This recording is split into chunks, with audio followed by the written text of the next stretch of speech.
दिनेश गुंडूराव जी, मल्लिकार्जुन खड़गे जी, जी परमेश्वर जी, वेणुगोपाल जी, के.एच. मुनियप्पा जी, ईश्वर खांड्रे जी, HK. Patil ji, DK. Shivkumar जी, Congress party के हमारे सब सीनियर नेता, यूथ कांग्रेस, एनएसयूआई, महिला कांग्रेस, सेवा दल के हमारे लोग, जेडीएस के सब कार्यकर्ता, भाइयों और बहनों, प्रेस के हमारे मित्रों, आप सबका यहां बहुत बहुत स्वागत, नमस्कार। शुरुआत में मैं आपसे माफी मांगना चाहता हूं, थोड़ी देरी हो गई, एयरपोर्ट पे थोड़ा रुकना पड़ा, आपको कष्ट हुआ, इसके लिए आपसे माफी मांगता हूं। ಕಾಂಗ್ರೆಸ್ಸಿನ ಮತ್ತು ಜೆಡಿಎಸ್ನ ಎಲ್ಲ ಗೌರವಾನ್ವಿತ ನಾಯಕರುಗಳೇ ಮತ್ತು ನೆರೆದಿರ್ತಕ್ಕಂಥ ಎಲ್ಲ ನನ್ನ ಯುವಕ ಮತ್ತು ವಿದ್ಯಾರ್ಥಿ ಮಿತ್ರರೇ, ಮೊದಲನೇದಾಗಿ ನಾನು ತಮ್ಮಲ್ಲಿ ಕ್ಷಮೆಯನ್ನ ಕೇಳಲಿಕ್ಕೆ ಬಯಸ್ತೇನೆ. ನಾನು ಇಲ್ಲಿಗೆ ಬರುವಂತ ಸಂದರ್ಭದಲ್ಲಿ ಸ್ವಲ್ಪ ತಡವಾಗಿದೆ, ಅದಕ್ಕೋಸ್ಕರ ತಮಗಾದಂತ ಅನಾನುಕೂಲಕ್ಕೋಸ್ಕರ ಮೊದಲನೇದಾಗಿ ನಾನು ತಮ್ಮೆಲ್ಲರಲ್ಲಿ ಕ್ಷಮೆಯನ್ನು ಯಾಚಿಸಲಿಕ್ಕೆ ಬಯಸ್ತೇನೆ. कांग्रेस पार्टी और जेडीएस कर्नाटक में चुनाव एक साथ लड़ रही है। ಕರ್ನಾಟಕದಲ್ಲಿ ಕಾಂಗ್ರೆಸ್ ಮತ್ತು ಜೆಡಿಎಸ್ ಒಂದಾಗಿ ಈ ಬಾರಿಯ ಲೋಕಸಭಾ ಚುನಾವಣೆಯನ್ನ ಎದುರಿಸುವವರಿದ್ದೇವೆ. और शुरुआत में ही मैं कहना चाहता हूं कि कांग्रेस पार्टी के सब कार्यकर्ताओं को, नेताओं को जेडीएस के कैंडिडेट्स की पूरी मदद करनी है। ನಾನು ಮೊದಲನೇದಾಗಿ ಕಾಂಗ್ರೆಸ್ ಪಕ್ಷದ ಎಲ್ಲ ಮುಖಂಡರು ಮತ್ತು ಕಾರ್ಯಕರ್ತರಿಗೆ ಸವಿನಯ ವಿನಂತಿಯನ್ನು ಮಾಡಿಕೊಳ್ಳಿಕ್ಕೆ ಬಯಸ್ತೇನೆ. ಎಲ್ಲೆಲ್ಲಿ ಜೆಡಿಎಸ್ ಅಭ್ಯರ್ಥಿಗಳು ಸ್ಪರ್ಧೆ ಮಾಡಿದವರು ಕರ್ನಾಟಕದಲ್ಲಿ ಅವರೆಲ್ಲರ ಗೆಲುವಿಗೋಸ್ಕರ ಎಲ್ಲ ಕಾಂಗ್ರೆಸ್ನ ಕಾರ್ಯಕರ್ತರು ಮತ್ತು ಮುಖಂಡರು ಶ್ರಮಿಸಬೇಕು ಅಂತ ಹೇಳಿ ವಿನಂತಿಯನ್ನು ಮಾಡಿಕೊಳ್ಳಿಕ್ಕೆ ಬಯಸ್ತೇನೆ. और जेडीएस के कार्यकर्ताओं को, जेडीएस के नेताओं को कांग्रेस पार्टी के कैंडिडेट्स की मदद करनी होगी। पार्टियों का लक्ष्य नरेंद्र मोदी और बीजेपी को हराने का है। ಎರಡೂ ಪಕ್ಷಗಳಲ್ಲಿ ಬಿಜೆಪಿಯನ್ನು ಮತ್ತು ನರೇಂದ್ರ ಮೋದಿ ಅವರನ್ನ ಸೋಲಿಸಬೇಕಾಗಿರೋದ್ರಿಂದ ಇಬ್ಬರು ಒಟ್ಟಾಗಿ ಶ್ರಮಿಸಬೇಕು ಅಂತ ಹೇಳಿ ವಿನಂತಿ ಮಾಡ್ತೇನೆ. मैं आपको आज बताने आया हूं कि दोनों पार्टियां नरेंद्र मोदी जी और बीजेपी को क्यों हराना चाहती हैं। ನಾನೀಗ ಕೆಲವು ಮಾತುಗಳನ್ನು ಹೇಳಲಿಕ್ಕೆ ಬಯಸ್ತೇನೆ. ನರೇಂದ್ರ ಮೋದಿ ಅವರನ್ನ ಮತ್ತು ಬಿಜೆಪಿ ಅವರನ್ನ ಯಾಕೆ ನಾವೆಲ್ಲ ಒಟ್ಟಿಗೆ ಸೇರಿ ಸೋಲಿಸಬೇಕು ಅನ್ನೋ ಕಾರಣಕ್ಕೋಸ್ಕರ. ये देश करोड़ों लोगों का देश है, किसानों का, मजदूरों का, छोटे दुकानदारों का, युवाओं का देश है।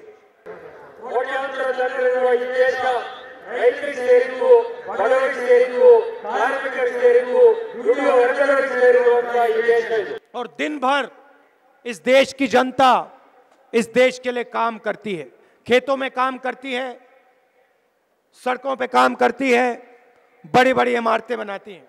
ಈ ದೇಶದಲ್ಲಿರ್ತಕ್ಕಂಥ ಸಹಸ್ರಾರು ಶ್ರಮಿಕ ವರ್ಗದ ಜನರು ಹೊಲ ಗದ್ದೆಗಳಲ್ಲಿ ಕೆಲಸ ಮಾಡ್ತಾರೆ, ಆದಿ ಬೀದಿಗಳಲ್ಲಿ ಕೆಲಸ ಮಾಡ್ತಾರೆ, ಕಷ್ಟಪಟ್ಟು ದುಡಿತಾರೆ, ಕಾರ್ಖಾನೆಗಳಲ್ಲಿ ದುಡಿತಾರೆ. ಶ್ರಮಿಕ ವರ್ಗದವರೇ ರೈತರೇ ಹೆಚ್ಚಾಗಿರುವಂತ ದೇಶ ಮತ್ತು ಪ್ರದೇಶ ಇದು.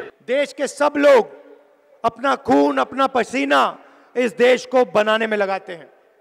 ದೇಶದಲ್ಲಿರುವಂತಹ ಎಲ್ಲರೂ ಕೂಡ ತಮ್ಮ ಬೆವರನ್ನ ಮತ್ತು ರಕ್ತವನ್ನ ಈ ದೇಶದ ಒಳಿತಿಗೋಸ್ಕರ, ಏಳಿಗೆಗೋಸ್ಕರ ಅದನ್ನು ದುಡಿಸ್ತಾ ಇದ್ದಾರೆ.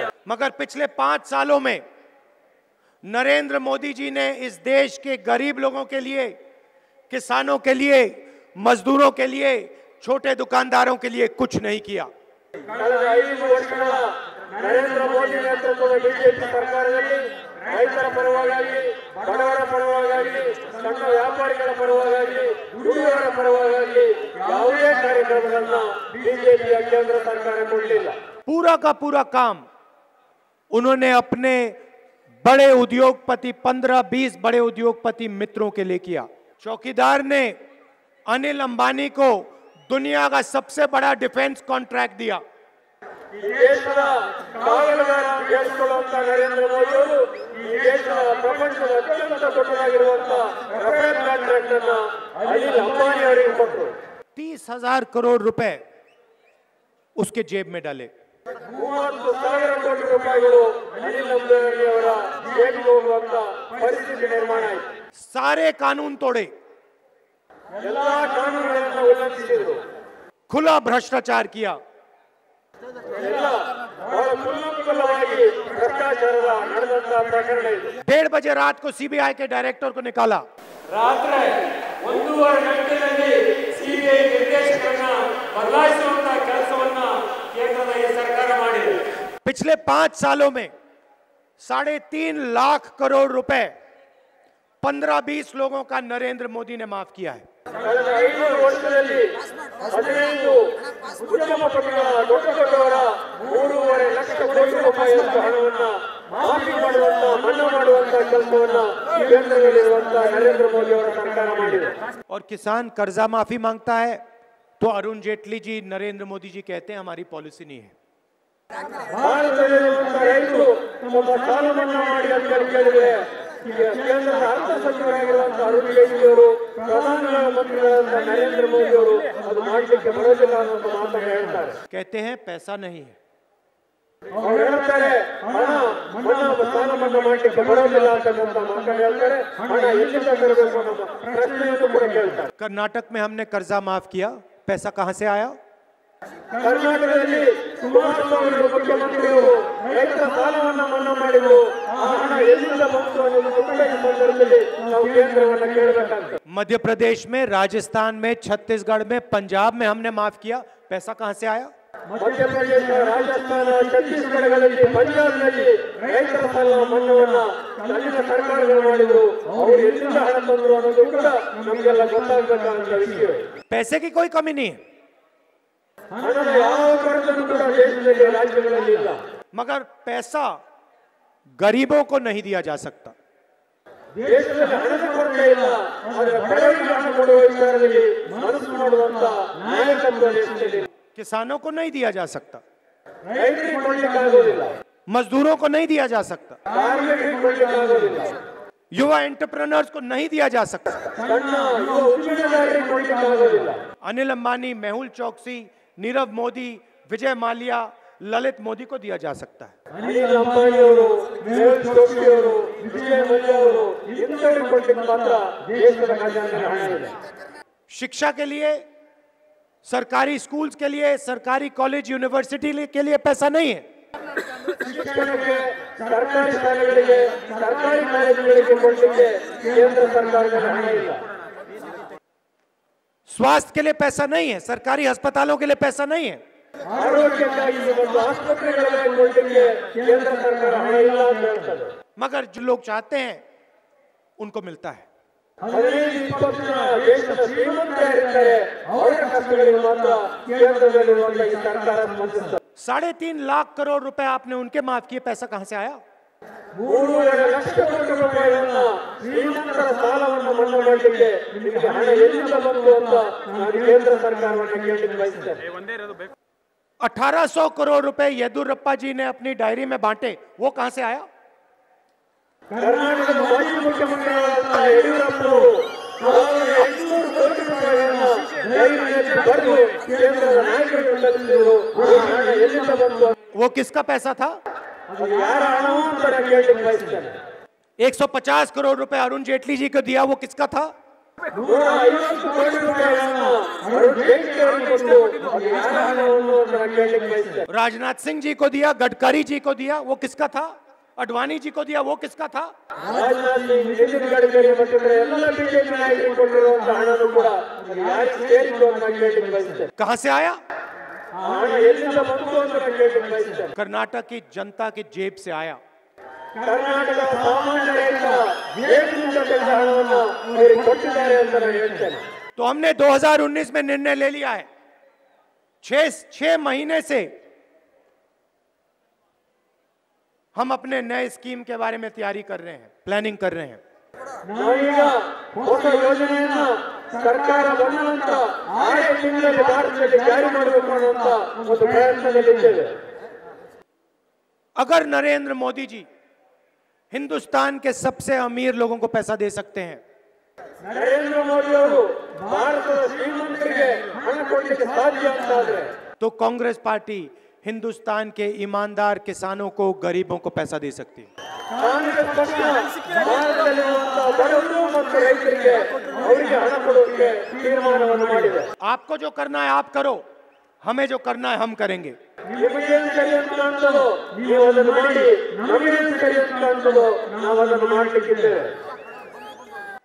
कुछ ही दिनों में कांग्रेस पार्टी एक नई योजना लाएगी हिंदुस्तान के लिए, न्याय योजना.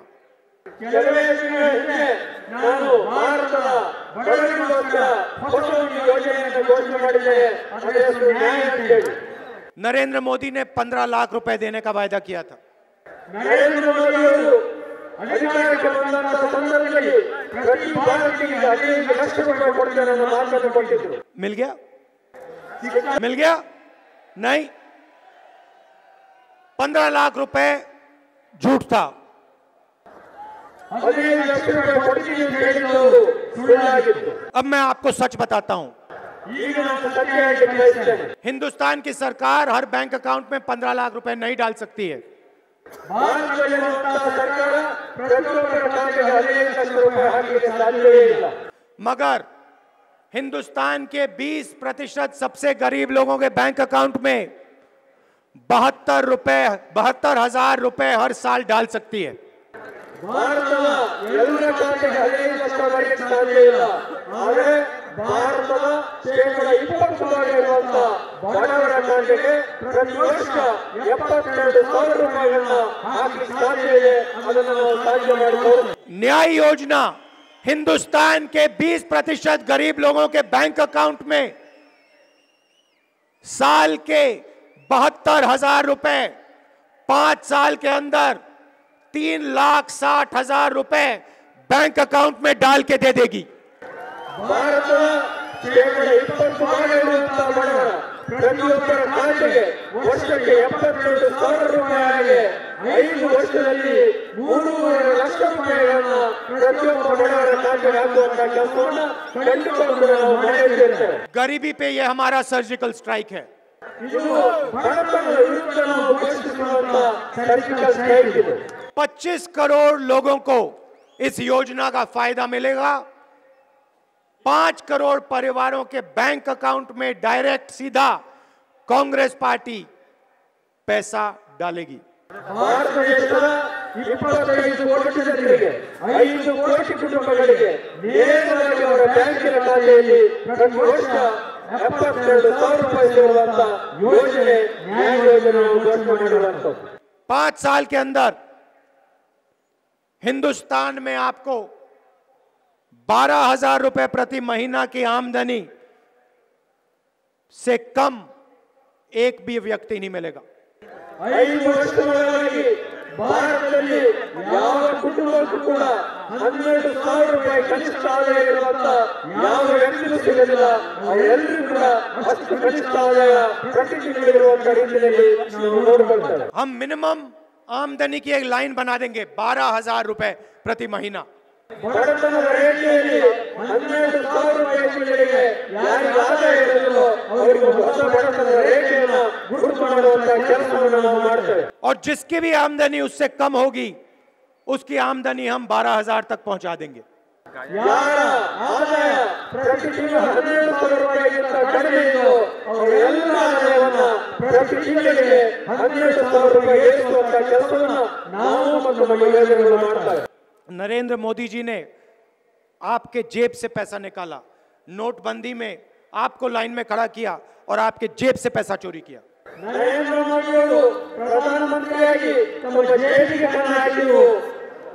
ನೋಟನ್ನು ಬ್ಯಾನ್ ಮಾಡೋದ್ರ ಮುಖಾಂತರ, ಅಮಾನ್ಯೀಕರಣ ಮಾಡೋದ್ರ ಮುಖಾಂತರ ತಮ್ಮ ಜೇಬಿನಲ್ಲಿದ್ದಂತಹ ಹಣವನ್ನು ಕಿತ್ತುಕೊಳ್ಳುವಂತಹ ಪ್ರಯತ್ನ ಮಾಡಿ ತಮ್ಮನ್ನ ಎಲ್ಲರಿಗೂ ಕೂಡ ಬ್ಯಾಂಕಿನ ಮುಂದೆ ಕ್ಯೂ ನಿಲ್ಲುವಂತಹ ರೀತಿಯಲ್ಲಿ ಮಾಡಿದರು. और जो नोटबंदी से बच गए उनके लिए नरेंद्र मोदी जी गब्बर सिंह टैक्स लाए. ಯಾರು ನೋಟು ಅಮಾನ್ಯೀಕರಣದಲ್ಲಿ ಉಳಿದುಕೊಂಡ್ರು ಅವರಿಗೆ ಜಿಎಸ್ಟಿ ದರದ ಮುಖಾಂತರ ಗಬ್ಬರ್ ಸಿಂಗ್ ಟ್ಯಾಕ್ಸ್ ದರದ ಮುಖಾಂತರ ಮತ್ತೆ ಅವರ ಮೇಲೆ ಪ್ರಹಾರ ಮಾಡುವಂತಹ ಕೆಲಸವನ್ನು ನರೇಂದ್ರ ಮೋದಿ ಅವರು ಮಾಡಿದರು. दिन भर फॉर्म भरो, ಪ್ರತಿ ದಿವಸ ಅವರನ್ನ ಹಿಂಸಿಸುವಂತಹ ಕೆಲಸವನ್ನು ಮಾಡಿದರು. दिन भर रिश्वत दो, ಪ್ರತಿ ದಿವಸ ಪ್ರಾರಂಭ ತುಂಬುವಂತ हर महीने टैक्स डिपार्टमेंट से लोग आएंगे, ಲಂಚ ಕೊಡುವಂತ ಪ್ರತಿ ದಿವಸ ಪ್ರಾರಂಭ ಭರ್ತಿ ಮಾಡುವಂತ खून चूसेंगे, ಅವರನ್ನ ಪ್ರತಿ ದಿವಸ ಅಧಿಕಾರಿಗಳು ನಿಮ್ಮನ್ನ ಪ್ರಶ್ನಿಸುವಂತ पांच अलग अलग टैक्स, 5 ಬೇರೆ ಬೇರೆ ರೀತಿಯ ತೆರಿಗೆಗಳು ನಿಮ್ಮ ಮೇಲೆ ಬೀಳುವಂತ ಮಾಡಿದೆ. 28% टैक्स, 28% ಟ್ಯಾಕ್ಸ್ ತೆರಿಗೆ ಜಿಎಸ್ಟಿ ಏರಿಸಿದೆ. एक तरफ पेट्रोल के दाम बढ़ते जाते हैं, ಒಂದು ಕಡೆ ಪೆಟ್ರೋಲ್ ಡೀಸೆಲ್ ಬೆಲೆ ಏರ್ತಾ ಇದೆ, दूसरी तरफ महंगाई बढ़ती जाती है, ಮತ್ತೊಂದು ಕಡೆ ಬೆಲೆ ಏರಿಕೆ ಆಗ್ತಾ ಇದೆ, और तीसरी तरफ जीएसटी से आपका पैसा छीना जाता है। ಮೂರನೇ ಕಡೆಯಿಂದ ಜಿಎಸ್ಟಿ ಟ್ಯಾಕ್ಸ್ ನಮ್ಮ ಮೇಲೆ ಬಂದಿದೆ. 2019 में हम गब्बर सिंह टैक्स को सच्ची जीएसटी में बदल देंगे। 2019 ಅಧಿಕಾರಕ್ಕೆ ಬಂದ ತಕ್ಷಣ ಈ ಗಬ್ಬರ್ ಸಿಂಗ್ ಟ್ಯಾಕ್ಸ್ ಜಿಎಸ್ಟಿ ಇದೆ ಅದನ್ನು ಸಂಪೂರ್ಣವಾಗಿ ಬದಲಾಯಿಸುವಂತ ಹೊಸ ಜಿಎಸ್ಟಿ ನಾವು ತರುತ್ತೇವೆ. एक टैक्स, कम से कम टैक्स, सरल टैक्स, ಒಂದೇ ತೆರಿಗೆ, ಅತ್ಯಂತ ಕಡಿಮೆ ತೆರಿಗೆ, ಅತ್ಯಂತ ಸರಳವಾದಂತ ತೆರಿಗೆಯನ್ನು ಈ ದೇಶದಲ್ಲಿ ನಾವು ಜಾರಿಗೆ ತರುತ್ತೇವೆ. नरेंद्र मोदी ने 15 लाख का वायदा किया, हम आपको सच्चाई दिखाएंगे। नरेंद्र मोदी जी ने गब्बर सिंह टैक्स दिया, हम आपको जीएसटी देंगे।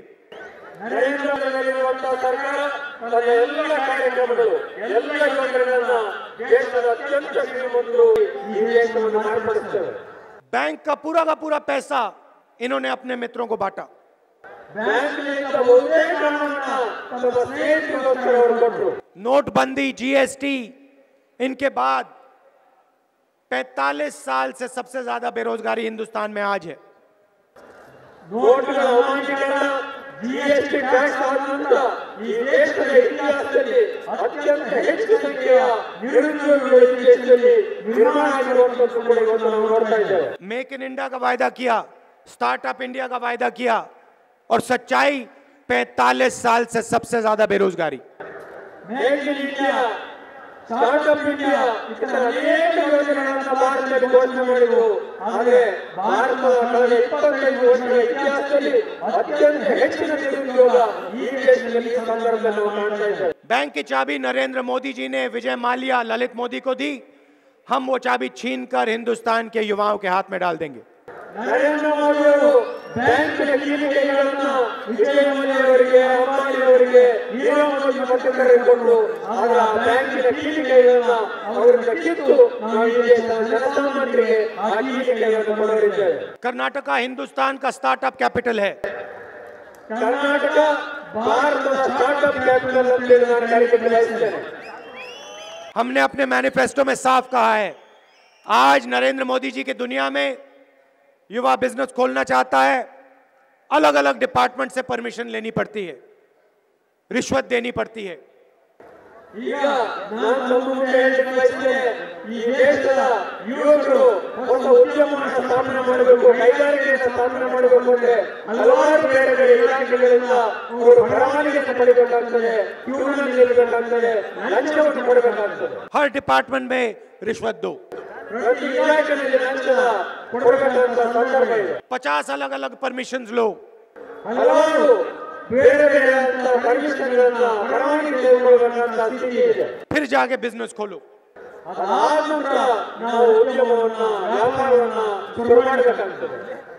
कांग्रेस पार्टी ने निर्णय लिया है कि सरकार बनते ही जो भी युवा बिजनेस चालू करना चाहता है उसे 3 साल के लिए कोई परमिशन की जरूरत नहीं, कोई रिश्वत देने की जरूरत नहीं, किसी से कोई परमिशन लेने की जरूरत नहीं है।